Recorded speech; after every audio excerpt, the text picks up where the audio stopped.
Okay, welcome to 5.4 Algebra 2, Factoring. Now our first factor problem is number 21. These problems are from your review sheet.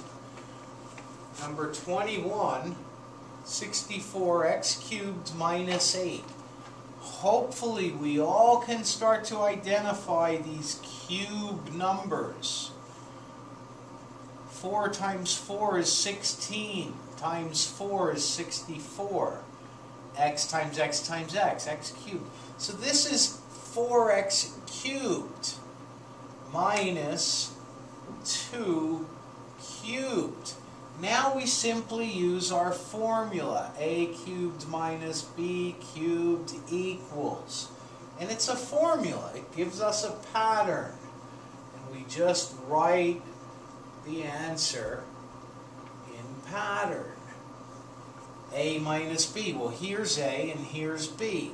So this problem equals A minus B times A squared. 4 times 4 is 16. X times x is x squared.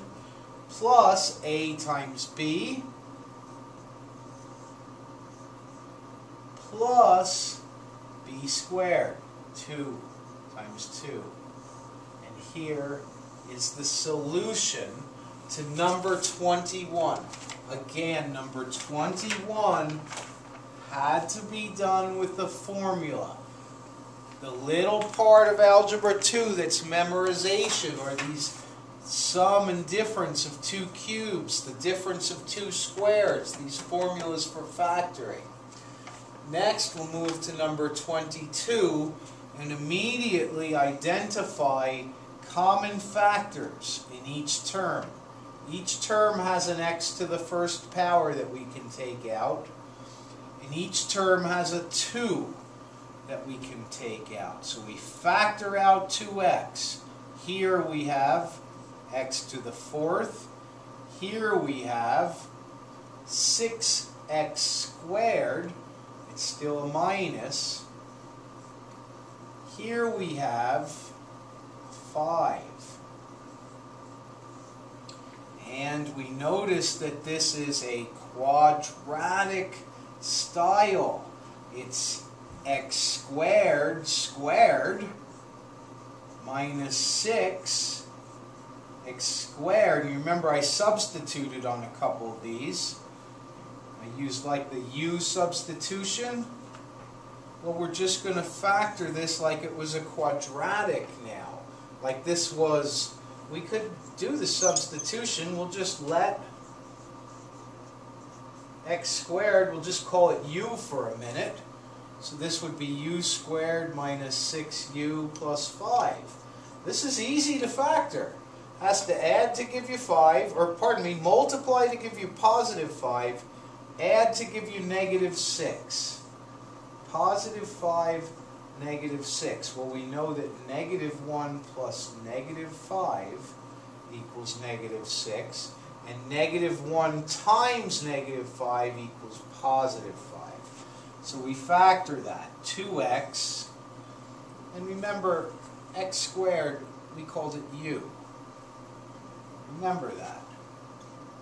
We'll have u minus 1 and u minus 5. Now if we rewrite that,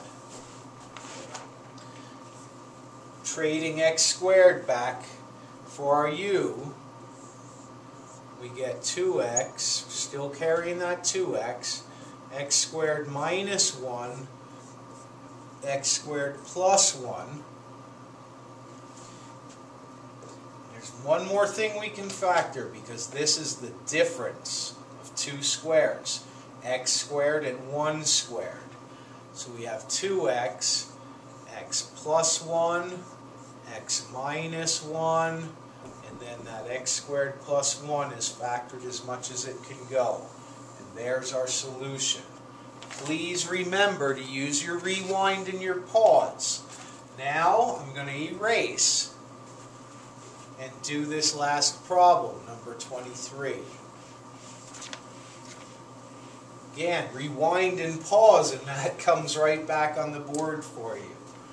here, we've got 4 terms, so let me group them. See if there's a common factor here. Oh look, x squared. I factor an x squared out of each of these terms. Here, there's an 8. We could even factor out the negative 8 because we want a minus sign in the middle when we're done. And, oh, wait a minute though. If we factor out the 8, we're not going to get the same term. Can you see that I need to factor out then a 4? If I factor out a 4 here, I get 2x. If I factor out a 4 here, I get minus 7. And it was a negative 4. Messed up when I took an 8 out because 8 doesn't go into 28. My mistake. Now I have x squared times this stuff minus 4 times that same stuff. So I have x squared minus 4 times that stuff. X squared minus 4, hopefully you identify that as the difference between two squares. 2 squared and x squared. Difference of two squares. A plus b, a minus b. And there is the answer to number 23. Please use your rewind and your pause. Take your time. Understand the material.